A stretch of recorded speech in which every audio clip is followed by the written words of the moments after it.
Hi guys, it's Anissa. Sorry my hair is a little wet. I just took a shower and I washed my hair. So, anyway, today I figure since there are a lot of audiobooks out there, I could read The Hunger Games Catching Fire book. Now, this might be a spoiler to those of you who have not read the first Hunger Games book or at least seen the movie. It's probably best not to watch this video up to this point. Okay, so for your notice, I got this book off of Amazon. It's a little used, but it's in pretty good condition. So let's begin. Part 1, The Spark. I clasped the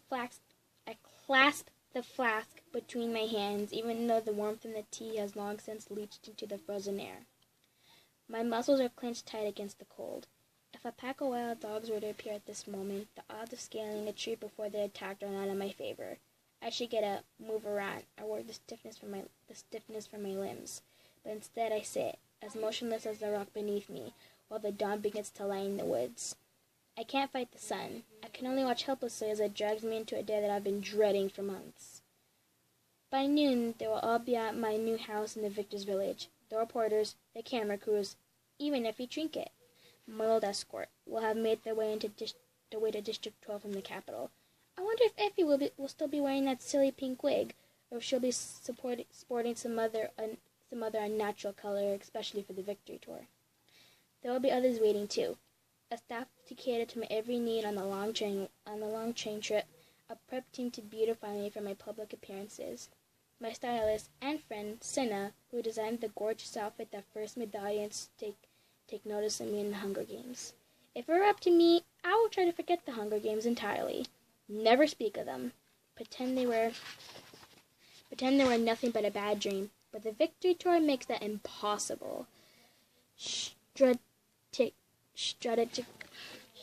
I'm a little shaky with words. I'm sorry. I'm usually better at reading but to myself, but I'll just try anyway. Strategically placed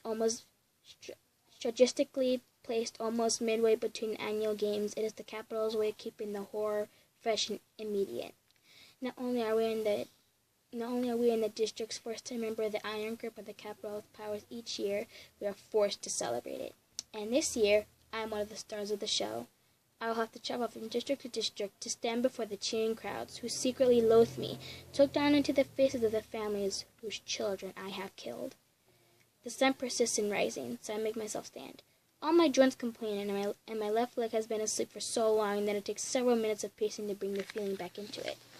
I've been in the woods 3 hours, but as I made no real attempt in hunting, I have nothing to show for it. It doesn't matter for my mother and little sister, Prim, anymore. They can afford to buy butcher meat in town, although none of us likes it any better than fresh game. But my best friend, Gil Harthorn, and his family will be depending on today's haul, and I can't let them down. I start the hour-and-a-half trek it will take to cover our snare line. Back when we were in school, we had time in the afternoons to check the lion hunt and gather, and still get back to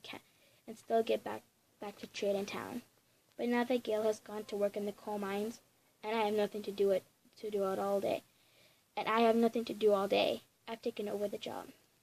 By this time, Gil have clocked in at the mines, taking the stomach-churning elevator right into the depths of the earth, and be pounding away at a coal seam. I know what it's like down there. Every year in school, as part of our training, my class had to tour the mines. When I was little, it was just unpleasant.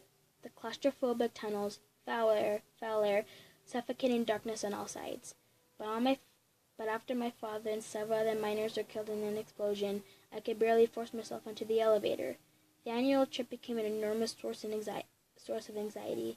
Twice I made myself so sick in anticipation of it that my mother kept me home because she thought I had contracted the flu. I think of Gale, who was only really alive in the woods, with its fresh air and sunlight and clean flowing water. I don't know how he stands it. Well, yes, I do. He stands it because it's the way to feed his mother and 2 younger brothers and sister.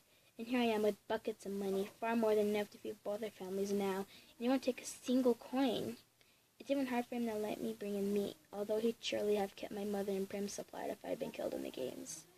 I tell him he's doing me a favor. That drives me that it drives me nuts to sit around all day.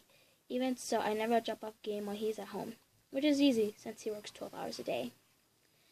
The only time I really get to see Gail now is on Sundays, when we meet up in the woods to hunt together. It's still the best day of the week, but it's not like it used to be before, when we could tell each other anything. The games have spoiled even that. I keep hoping that as time passes, we'll regain the ace between us, but part of me knows it's futile. There's no going back.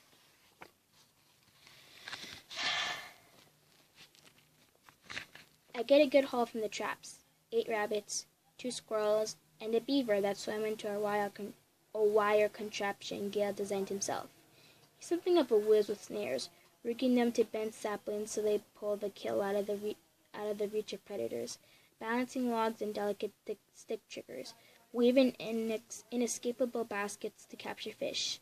As I go along, carefully resetting each snare, I know I can never quite replicate his eye for balance, his instinct for where the prey will cross the path. It's more than experience, it's a natural gift. Like the way I could shoot at an animal in almost complete darkness and still take it down with one arrow. By the time I make it back to the fence that surrounds District 12, the sun is well up. As always, I listen a moment, but there's no telltale hum of the electrical current running through the chain link. There hardly ever is, even though the thing is supposed to be charged full time. I wiggle through the opening at the bottom of the fence and come up in the meadow, just a stone's throw from my old home. We still get to keep it since officially it's a designated dwelling of my mother and sister. If I should drop dead right now, they would have to return to it. But at present, they're both happily installed in the new house in the Victor's village. I'm the only one who still uses the squat little place where I was raised. To me, it's my real home. I go there now to switch my clothes, exchange my father's old leather jacket for a fine wool coat that always seems too tight on the shoulders, leave my soft, worn hunting boots for a pair of expensive machine-made shoes that my mother thinks are more appropriate for someone of my status. I've already stowed my bow and arrows in a hollow log in the woods. Although time is ticking away, I allow myself a few minutes to sit in the kitchen. It's an abandoned quality with no fire on the hearth, no cloth on the table. I mourn my old life here. We barely scraped by, but I knew I fit in. I knew all my place was in the tightly woven, interwoven fabric that was our life. I wish I could go back to it, because, in retrospect, it seems so secure compared with now, where I am so rich and so famous and so hated by the authorities in the capital. A wailing at the back door demands my attention.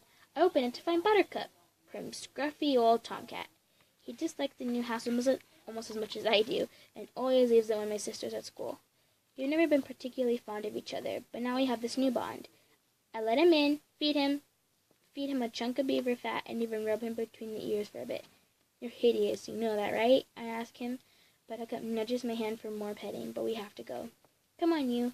I scoop him up with one hand, grab my game bag with the other, and haul them both out into the street. The cat springs free and disappears under a bush. The shoes pinch my toes as I crunch along the cinder street, cutting down alleys and through backyards to get to Gail's house in minutes. Gets me to Gail's house in minutes.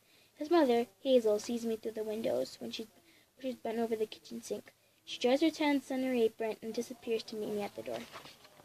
Okay, guys, that's all I'm going to read for today, because, my voice gets a little tired after a little bit. But I hope you guys enjoyed this video, and if you want more, please like and subscribe to my channel, and hopefully I will be able to make another video for you guys. Bye!